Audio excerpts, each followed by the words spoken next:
Hey everybody, so good to be with you. My name is Debbie Happy Cohen. I am the founder of Joy Based Living, and I want to start a series called What Do You Know?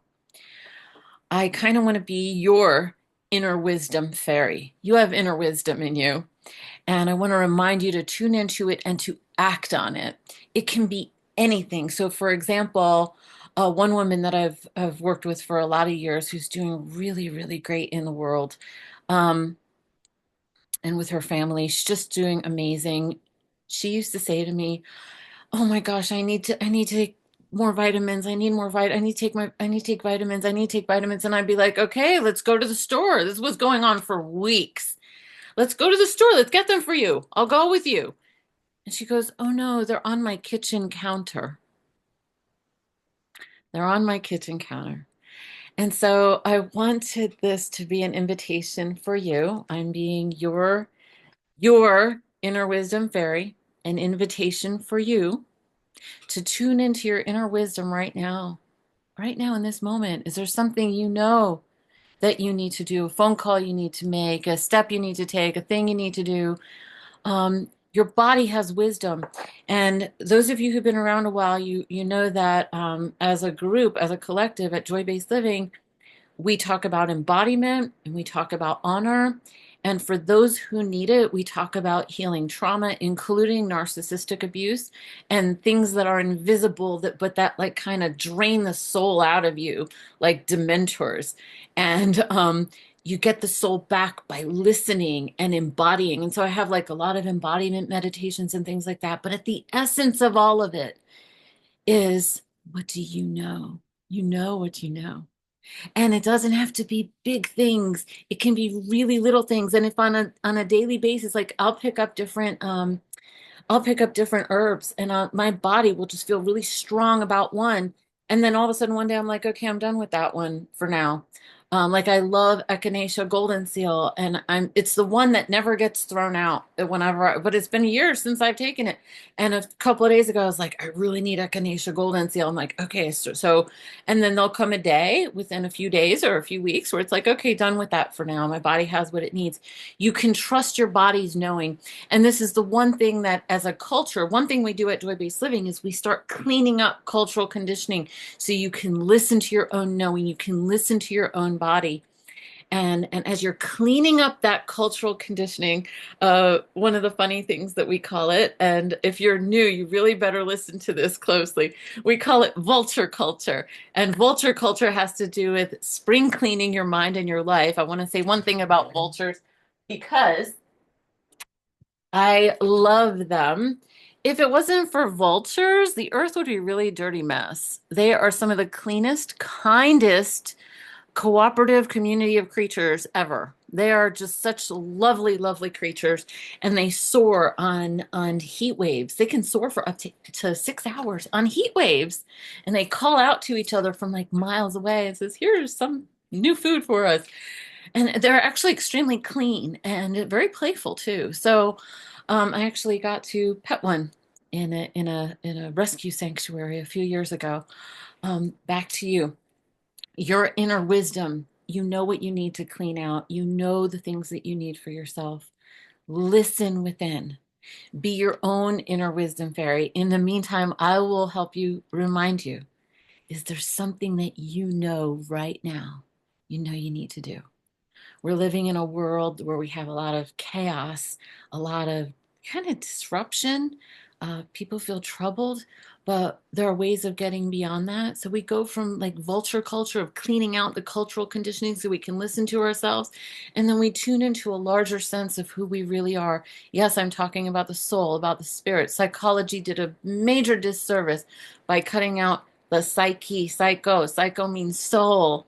And it doesn't mean religious, it means soul. Your soul knows things. You are experiencing life, and the you that's experiencing it, you know things, and they don't require any test taking, any justification, any rationalization. You know things. You know things, and you don't know why you know, but you know. And I call that homing pigeons because when we come to that place, when we feel at home in ourselves, That's like homing pigeons just know their way home. Messenger pigeons, they know how to get somewhere. They just know. And if pigeons have that, we have that too. We have a homing device inside. And so one of my favorite phrases lately has been homing aliveness, homing aliveness, tuning into the feeling of aliveness. And I'll tell you this one story about the little boy that was abducted. Um, and the bad guys took him like 200 miles away from his house, but it was like a mountainous region, so the drive was 200 miles, but he ended up about 60 miles away from his house when they did all their turns. This little boy had never left his town before. He figured out how to get out during the night, and he was back at home the next day. And when people asked him, "How did you do it? How did you find your way home?" He said, "I didn't try to find my way home. I just kept thinking home." We have a homing device. And amidst all the noise and all the distraction, if we stay tuned into that homing device, homing aliveness, tracking joy, you'll know what to do. You'll know the next step to take to find more and more and more of that spacious experience. So, in that first arena, we're in vulture culture. We're cleaning up the debris. We're cleaning up the noise inside so we can hear ourselves, so we can hear the true voice.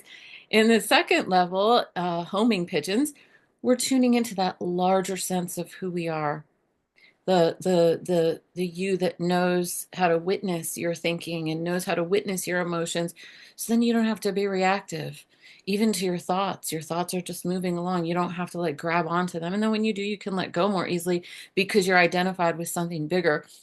And then at level 3, at Joy Based Living, we have hummingbirds in flight. And to me, these are people who have so much embodiment of their own wisdom that then they can share it.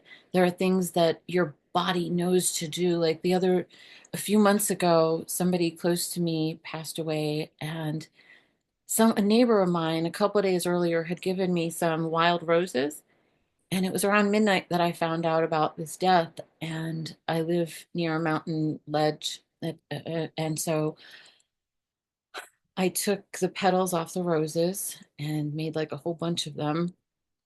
And I just wanted to go to the edge of well, they call it the brow here, the edge of the mountain, and throw it off, throw it off. And that was my body's way of grieving. And it was symbolic, and it was the middle of the night and I just needed to do it. So I just went to the edge of the mountain and I threw it off. And it's a moment that my body remembers. My body knows nobody told me to do this. I didn't learn it in some kind of class. I don't ascribe to giving your power away in that way. Other people know things. There are great ceremonies out there, but there's something in you that knows. There's something that in you that knows what to do with sadness, what to do with ordinariness, and what to do with joy. There's something in you that knows what to do with this moment. Things that your body needs, things that your relationship needs, things that the world needs. You're part of the whole. You're part of the whole. So I'm going to close this by just gently dropping the question one more time. What do you know? What is your inner wisdom sharing with you?